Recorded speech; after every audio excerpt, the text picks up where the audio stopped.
ಸಿಕ್ಕಾಪಟ್ಟೆ ಮಳೆಗೆ ಬೆಳಗಾವಿಯಲ್ಲಿ ಬ್ರಿಡ್ಜ್ ಮುಳುಗಿ ಹೋಗಿದೆ.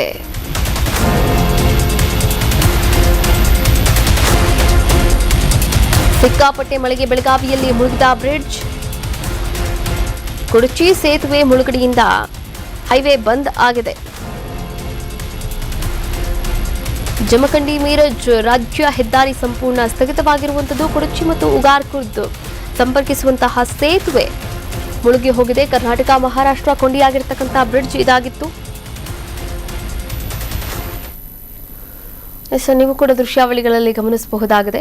ಇದು ಕುಡಚಿಯ ಒಂದು ಸೇತುವೆ ಆಗಿದೆ. ಕುಡಚಿಯ ಸೇತುವೆ ಸಂಪೂರ್ಣವಾಗಿ ನೀರಿನಲ್ಲಿ ಮುಳುಗಿ ಹೋಗಿರುವಂತದ್ದು. ಜಮಖಂಡಿಯಿಂದ ಮೀರಜ್ ರಾಜ್ಯ ಹೆದ್ದಾರಿ ಸಂಪೂರ್ಣವಾಗಿ ಸ್ಥಗಿತವಾಗಿದೆ. ಕುಡಚಿ ಮತ್ತು ಉಗಾರಕುರ್ದ್ ಸಂಪರ್ಕಿಸುವಂತಹ ಸೇತುವೆ ನೀರಿನಲ್ಲಿ ಮುಳುಗಡೆಯಾಗಿದೆ. ಕರ್ನಾಟಕ ಮಹಾರಾಷ್ಟ್ರದ ಕೊಂಡಿಯಾಗಿತ್ತು ಈ ಒಂದು ಬ್ರಿಡ್ಜ್ ಅಂತಾನೆ ಹೇಳ್ಬೋದು. ಹಾಗೆ ಸಂಚಾರ ಬಂದ್ ಆಗಿ ವಾಹನ ಸವಾರರು ಪರದಾಡ್ತಾ ಇದ್ದಾರೆ. ಹೆಚ್ಚಿನ ಕ್ರಮವನ್ನು ಕೂಡ ತೆಗೆದುಕೊಳ್ಳಲಾಗಿದೆ. 50 ಕಿಲೋಮೀಟರ್ ಸುತ್ತುವರೆದು ಸಂಚಾರ ಮಾಡುವಂತಹ ಸ್ಥಿತಿ ಎದುರಾಗಿದೆ. ಸೇತುವೆಗೆ ಬ್ಯಾರಿಕೇಡ್ ಹಾಕಿದ್ದಾರೆ ಕೊಡಚಿಯ ಪೊಲೀಸರು. ಯಾವುದೇ ಅವಾಂತರ ಅಹಿತಕರ ಘಟನೆ ನಡೆಯದಂತೆ.